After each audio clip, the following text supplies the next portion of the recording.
Welcome back, gang. It's Deltia from Deltia's Gaming. Back by popular demand, best in the slot. He wanted the Morkuldin found in Orsinium versus the current meta for stamina-based DPS, Hunding's Rage. In this test, I take us through Maelstrom Arena, the very first stage, and show you some clips of me fighting and explain what do I think about these two sets, and you're going to see it in action. Stay tuned. Stamina, DPS, what should you be wearing and why?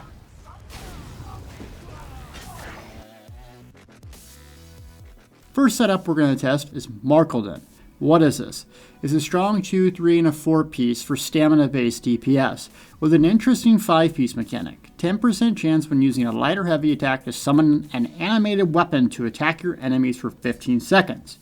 Its basic weapons deal 5,135 physical damage, which goes up and down depending on your gear, your level, and so forth. So let me show you what this looks like in-game and talk about the set and my overall impressions. Okay, so we're back in game here. I want to show you what this set looks like when it procs or activates its 5-piece.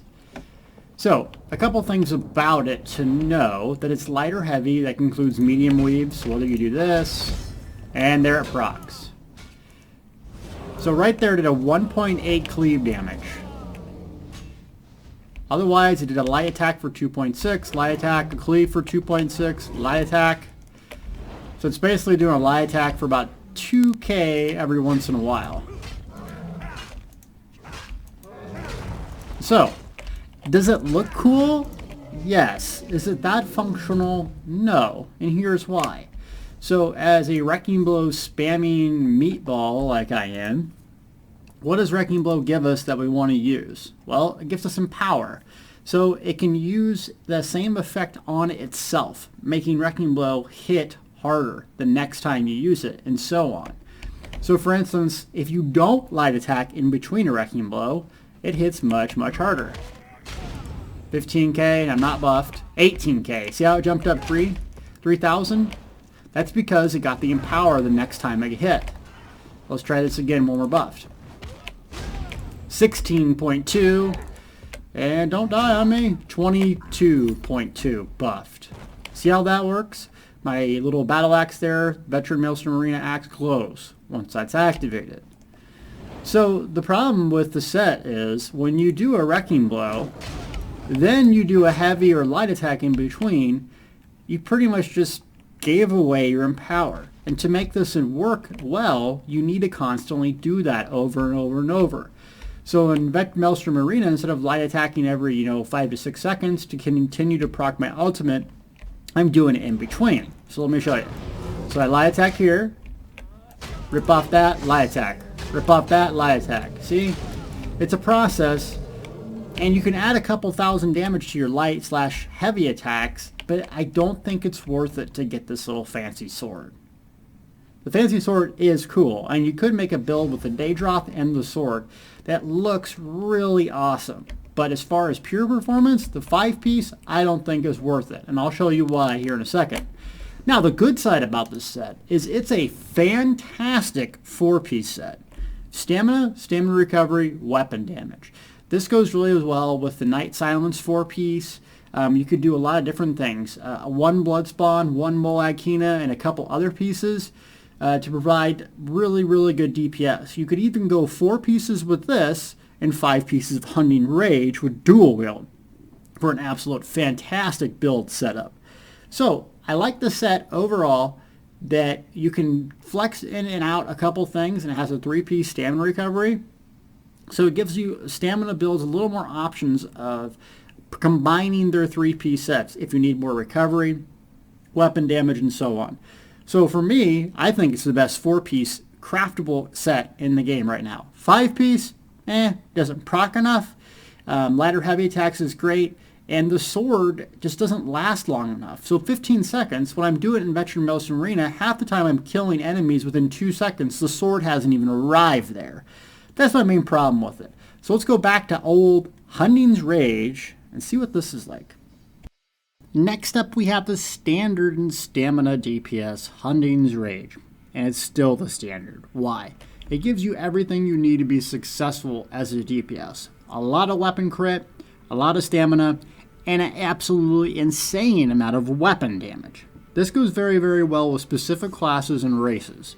So as a Dragonite, I get the minor boost to my weapon damage by 5%, along with the major with the two-hander major brutality using Rally.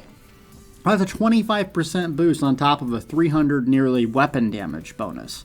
So Hunding's Rage is here to stay. I'm telling you right now, it's not going anywhere else because it's always on. Almost every single hit, ability, skill, ultimate I use, that 300 weapon damage applies. It doesn't have to wait for a fancy proc, and it doesn't have to wait for something to happen. So let's show you how much harder I hit with Hunding's Rage in game. Let's go find our friendly, lovely little mammoth here and buff up and hit him with my good old Wrecking Blow and see how hard it hits.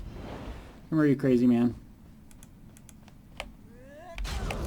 10k on non-crit, 12k non-crit with Empower, 20k with Empower.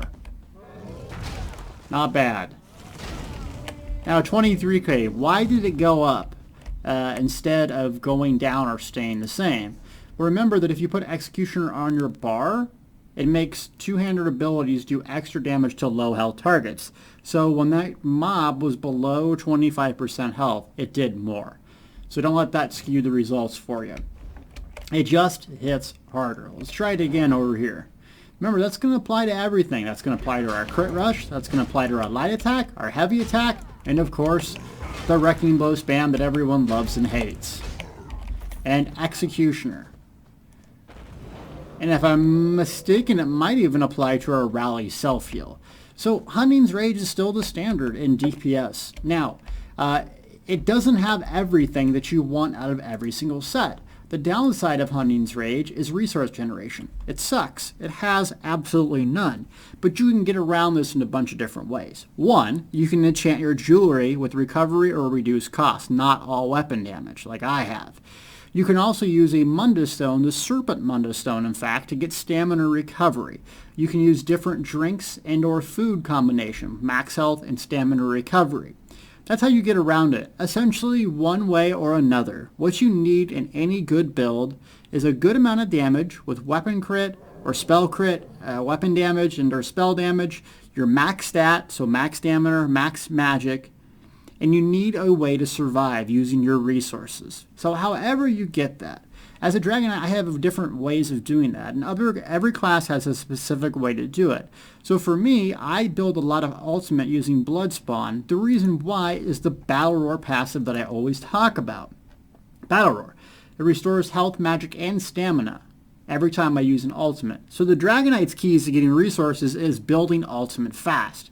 We do this by using Earth and Heart abilities, which also gives us more brutality, more weapon damage as well. So, it gets even better for Dragonite. Activating an Earth and Heart ability restores 5% of stamina.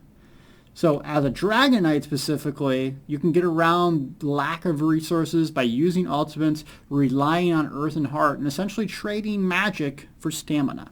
Every class has a different way to do it. So, I would imagine you could watch some of those other videos to see how it's done. And this is the Brutal Butcher one. Okay, so thank you for watching. Subscribe, like, and let me know what you like. And last thing to say, is this the absolute most scientific method to complete this test? Absolutely not. I rely on people like Gil or Gil-I-Am to do those exact scientific things and tell me the results. And he's done it. Shout out to him. He is the theory crafter that literally tests these sets in a controlled environment. I pretty much just bring you the information that he tells me. So shout out to Gil. He told me early on, the Morkuldin set is not worth it. So hopefully this guy helped you guys out. I still think Hunding's Rage is the best. Just if you need resources or you want to mix things up for PvP, Morkuldin is a fantastic 4-piece.